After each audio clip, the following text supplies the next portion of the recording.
So, about the make or buy decisions. Mostly affect business, but also in life. I mean, for every little thing you have, you could ask yourself, do I make it? Do I buy it? And I mean, if you make it, it costs you time, it saves you money, but money is time in the end. So if you take 3 weeks to make yourself a knife, you're probably better off to go into the store and buy a knife for $10, right? And especially since the knife manufacturer has his process optimized, you will probably even get a better knife than after 3 weeks of trying if you have never built a knife before. But if you are skilled in that and you can build a knife within 2 or 3 days, that knife will be 10 times better than everything you can buy in the store because it will be exactly the knife you want. That's the eternal dilemma. You have to think about it. And the reason why I came up with that is my video editing. Because as I said in the relaunch video, I hired an editor to help me with editing videos to save me time, and I was willing to invest money. I realized that if it's a story that is easy to follow, if it's a short video I do like that, where I just have my camera sitting in front of it, talking to it, and it's something that everyone understands, then it is better to outsource it. And he will, with his tools, with his experience, make a great edit out of that video. But if I want to show you how I'm developing a machine, like my beer filling machine, like over there, that thing over here. If I want to let you follow that process, which is very geeky, very technical, I can't outsource it. It just doesn't work because there are so many details that I, as a geek, won't tell to the geeks that are watching me, because I know my audience has some very geeky people,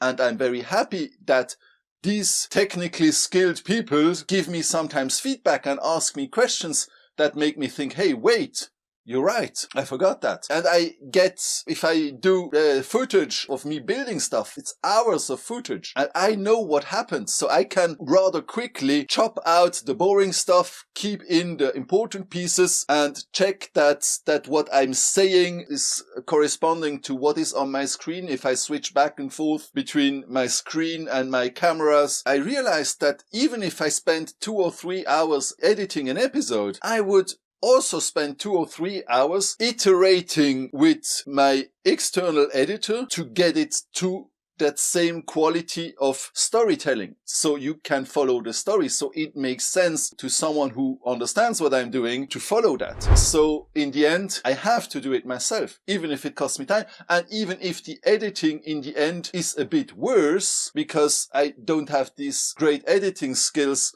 of someone who has done it for 1,000 hours before me. I do that compromise because it's more important for me that you can follow the story than we have a fancy editing. And again, that's also an important thing about make or buy. Many times suppliers want to sell you something that is over-dimensioned for your needs, that can do much more than what you need. And then basically you're buying a lot of shit that you will never use. If you buy a 500 horsepower car to drive in town, yeah, I mean, okay, there's the emotional value, blah, blah, blah. But, I mean, the salesman will try to sell you all options on that car that you maybe not need. Maybe you just need something to go from A to B, and then you could get a cheaper car and stuff like that. So that's the make or buy story. I highly recommend to read the Elon Musk biography with stories coming from Tesla and also from SpaceX. They had to realize many times that buying stuff from suppliers slowed them down or even completely blocked them or was costing way too much money. Like the touchscreen, that big 17-inch touchscreen that's in the Model S. When they asked automotive suppliers if they could send them one, they were like, no, we don't have that. We never done that. Automotive was then still stuck in the resistive touchscreens, the one with that film on top that you really, well, it was a bit bouncy surface that you had to push hard to make it react. And of course, Elon Musk, coming from Silicon Valley, he wanted to know a capacitive touchscreen with the glass surface that you just need to slightly touch. And I want 17-inch. I don't want a little screen like that. And so after all, automotive suppliers had turned them down. He was like, yeah, but why just take an office screen that was maybe made for offices or for point of sales, and took that one and put it in a torture chamber like high temperatures, high humidity, lower temperatures, really all the tests you need to do with the thing for automotive, because these are known test procedures. So basically they had to learn themselves how to do the certification for automotive. They had to teach them, they have to learn that. Then they sent that screen through that. It's also about vibration, of course. And they realized, hey, that screen survives. So we can ourselves declare that as fit for use in automotive, and we don't need the automotive supplier anymore. And since we now have the whole test procedure, we can do stuff in-house much faster than waiting for the supplier. And that's the big advantage of making stuff. If it doesn't break you, if you don't completely capitulate on it, then you learn a lot. But that's the story about love the grind and surrender the outcome. I will also make a video about that. Yeah, so that's the story of make and buy. Make or buy. Right? In many things I have built, it may also be very useful to buy stuff, like this little power supply here.